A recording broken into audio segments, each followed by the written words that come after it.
Steve jobs Apple company के को founder ने अपनी स्टैनफोर्ड कमेंसमेंट स्पीच में अपने लाइफ में जो भी सीखा उन्होंने 3 स्टोरीज के जरिए उसको समझाया।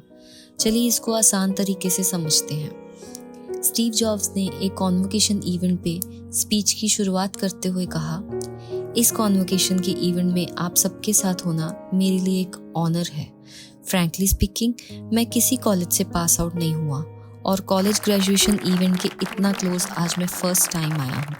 आज मैं अपनी लाइफ की 3 स्टोरीज आप सबके साथ शेयर करना चाहता हूँ, बस 3। पहली स्टोरी का टॉपिक था डॉट्स कनेक्ट। इसको सुनाते हुए उन्होंने कहा, रीड कॉलेज ज्वाइन करते ही 6 मंथ्स में मैंने पढ़ाई छोड़ दी और उसके बाद नेक्स्ट 18 मंथ्स मैं वहाँ आता जाता रहा। अगर सोचा जाए कि फिर कॉलेज क्यों छोड़ा, तो इसकी शुरुआत मेरे बर्थ से पहले की थी। मेरी मदर एक यंग अनमैरिड कॉलेज ग्रेजुएट थी एंड वो चाहती थी मुझे कोई अडॉप्ट कर ले, पर उसके साथ साथ वो ये भी चाहती थी कि मुझे जो भी अडॉप्ट करे वो एटलीस्ट कॉलेज ग्रेजुएट हो। बर्थ से पहले ही एक लॉयर और उसकी वाइफ ने मुझे अडॉप्ट करने की बात फिक्स की, पर बर्थ के बाद उन्होंने मना कर दिया, ये कह के कि उनको एक बेटी चाहिए थी।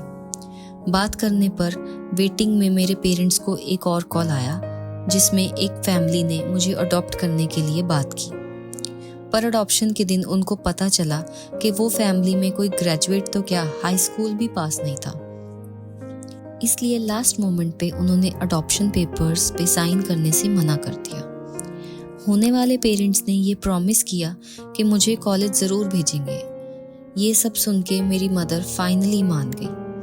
स्टैनफोर्ड जैसे एक महंगे कॉलेज को ज्वाइन करने पे अपने पेरेंट्स की सारी सेविंग्स खर्च होते देख मैंने सोचा कि इस पढ़ाई का कोई महत्व नहीं है। इसलिए 6 मंथ्स बाद मैंने कॉलेज ड्रॉप आउट कर दिया। आगे चल के मैं सिर्फ वही सब्जेक्ट पढ़ना चाहता था जिसमें मेरा इंटरेस्ट था। ये आसान नहीं था, ना रहने को कमरा, ना खाने को पैसे थे। कोक की बॉटल्स को रीसेल करके मैं खाना खाता था। 7 दिन में एक बार हरे कृष्णा मंदिर जाता ताकि पेट भर के खाना खा सकूं। रीड कॉलेज में कैलीग्राफी बहुत अच्छी सिखाई जाती थी। कॉलेज ड्रॉप आउट करने के बाद मैंने कैलीग्राफी सीखने का सोचा। सेरिफ और सैन सेरिफ टाइप फेसेस के बारे में सीखा। स्पेसेस एंड आर्टिस्टिक तरीके से सीखने पर मुझे ये सब बहुत अट्रैक्टिव लगा। इसको यूज़ कहाँ करना है और कैसे करना है इसके बारे में तब तक सोचा नहीं था, पर जब 10 साल बाद मैंने मैकिन्टोश ऑपरेटिंग सिस्टम कंप्यूटर के लिए बनाया तो इसमें उसका यूज़ किया। अगर कैलीग्राफी ना सीखी होती तो multiple type faces and proportional spaces के साथ कोई ऐसा कंप्यूटर नहीं होता जिसमें ये फॉन्ट्स होते। इवन विंडोज़ ने भी मैक से इसको अपनाया था। पुराने टाइम को अगर देखें तो ये डॉट्स कनेक्ट करते हुए दिखे, जो कि उस टाइम पे शायद दूर दूर तक पता भी नहीं था। इसलिए लाइफ में जो भी प्रेजेंट में हो उसका कहीं ना कहीं फ्यूचर से कनेक्शन ज़रूर होगा। अपने गट्स, किस्मत और काम पर भरोसा रखना बहुत ज़रूरी है। जो होता है अच्छे के लिए होता है, ये सोच के साथ सीखना और कभी ना कभी आपको अपने मन की चीज़ करने में उसकी हेल्प ज़रूर मिलेगी। दूसरी स्टोरी का टॉपिक था लव एंड लॉस। उन्होंने कहा कि मैं बहुत किस्मत वाला था कि मुझे ज़िंदगी में प्यार जल्दी मिल गया। वोज़ और मैंने अपने पिता के गैराज से एप्पल कंपनी की शुरुआत की जब मैं सिर्फ 20 साल का था। बहुत टाइम और मेहनत के साथ 10 साल में मैं एप्पल कंपनी, जो 2 लोगों से सिर्फ स्टार्ट हुई थी, वो 4000 लोगों की कंपनी बन गई और $2 बिलियन का बिजनेस कर रही थी। 30 साल की उम्र में जब मैकिन्टोश अभी रिलीज़ ही किया था तब मेरी कंपनी ने मुझे निकाल दिया। अगर सोचे कि ऐसा कैसे हो सकता है, तो एक्चुअल में ये हुआ कि कंपनी में मैंने एक बहुत इंटेलिजेंट एम्प्लॉय को हायर किया जिसके साथ मिलकर मैंने कंपनी को आगे बढ़ाने का सोचा। पहला साल तो बहुत ठीक था, पर उसके बाद एक दूसरे से प्रॉब्लम्स होने लगी। प्रॉब्लम्स इतनी बढ़ गई कि ये इवन बोर्ड ऑफ डायरेक्टर्स तक पहुंच गई। बोर्ड ने उसका साथ दिया, इस कारण मुझे अपनी ही कंपनी से निकाल दिया। मेरा एडल्ट लाइफ फोकस एक पल में डिस्ट्रॉय हो गया और ये मेरा बहुत बड़ा पब्लिक फेलियर था। एक टाइम आया जब सिलिकॉन वैली छोड़ने का मन भी बना लिया, पर फिर सोचा मेरा पैशन ही मेरा काम है। मैंने फिर से रीस्टार्ट किया और एप्पल से निकाले जाने से अच्छा कुछ नहीं हो सकता, ये सोचा। सक्सेस का बर्डन बिगिनर के लाइट वेट माइंडसेट के आगे फीका पड़ गया।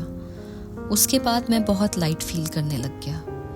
इसके चलते हुए मेरा क्रिएटिव पीरियड स्टार्ट हुआ और मैंने कंपनी नेक्स्ट और कंपनी पिक्सर की शुरुआत की। इसके दौरान मुझे एक एक्स्ट्रा ऑर्डिनरी पर्सन मिली जो फ्यूचर में मेरी पत्नी बनी। पिक्सर ने वर्ल्ड की first computer animated movie toy story बनाई और पिक्सर आज का सबसे सक्सेसफुल स्टूडियो है। एप्पल ने एक अनफेमिलियर स्टेप उठा के कंपनी नेक्स्ट को खरीद लिया और मैं फिर से एप्पल का हिस्सा बन गया। आज एप्पल नेक्स्ट की डेवलप टेक्नोलॉजी को यूज़ करता है। इसलिए मुझे लगता है कि शायद एप्पल से मुझे निकाला नहीं जाता तो ये सब नहीं होता। लाइफ में अप्स एंड डाउन्स आते ही रहते हैं, पर अपने आप पे विश्वास रखना बहुत ज़रूरी है। अपने काम से प्यार करना और जिस काम से प्यार करते हैं उसको ढूंढना ही सेटिस्फैक्शन और सक्सेस का रास्ता है। अगर अभी भी वो काम आपको नहीं मिला तो उसको ढूंढते रहना चाहिए। जैसे अच्छे रिलेशनशिप में सही पार्टनर मिलने पर खुशी होती है, वही अपने मनपसंद काम करने के मिलने पर होनी चाहिए। तीसरी स्टोरी का टॉपिक था डेथ। इसमें उन्होंने कहा, जब मैं 17 साल की एज का था तब एक कोटेशन पढ़ी जिसमें लिखा था, live life like it's your last day. Life ऐसे जियो जैसे आपका आखिरी दिन हो, तो आप किसी ना किसी काम में अपनी छाप छोड़ ही जाओगे। इसलिए मैं पिछले 33 ईयर्स से रोज उठ के अपने आप को शीशे में देखकर पूछता हूँ कि अगर ये जिंदगी का आखिरी दिन है तो क्या मैं वो करता जो मैं करने जा रहा हूँ। अगर आंसर ना हो तो समझ जाता कि बदलाव की ज़रूरत है। अगर लाइफ का लास्ट डे समझकर उसके डर को अपने अंदर से निकाल दें तो आपको कोई नहीं रोक सकता। अराउंड 1 साल पहले मुझे पता लगा कि मुझे कैंसर है। स्कैनिंग में मेरे पैंक्रियाज में ट्यूमर निकला, जबकि मुझे पता भी नहीं था कि पैंक्रियाज क्या होते हैं। डॉक्टर ने कहा इसका इलाज नहीं है और मेरे पास 3 से 6 महीने हैं और मुझे घर जाना चाहिए। उनका कहने का मतलब था कि आप जो नेक्स्ट 10 साल में करना चाहते हैं उसके लिए आपके पास कुछ महीने ही हैं। इस डायग्नोस के साथ मैंने पूरा दिन बिताया और एंडोस्कोपी करा के मेरे मुंह से पेट तक पाइप डाली, जिससे कुछ सेल स्टडी करने के लिए निकाले गए। उन्हें स्टडी कर डॉक्टर ने बताया जो मुझे एक कॉम्प्लेक्स टाइप का कैंसर है वो सर्जरी से ठीक हो सकता है। और फिर मेरी सर्जरी हुई और अब मैं पूरी तरह ठीक हूँ। मौत के इतने करीब मैं कभी नहीं आया और ना ही दोबारा आना चाहता हूँ। कोई भी मरना नहीं चाहता, पर मौत ही दुनिया की सबसे बड़ी इन्वेंशन है। पल में लोगों के लिए आप खास हो और खास से कब आम बन जाओगे और आम से कब भूल जाओगे इसका पता भी नहीं चलता। इसे कहने का मतलब ये है कि लाइफ वेस्ट ना करें। अपनी जिंदगी को अपने हिसाब से चलाएं। अपने अंदर की गट फीलिंग को डूबने मत दीजिए।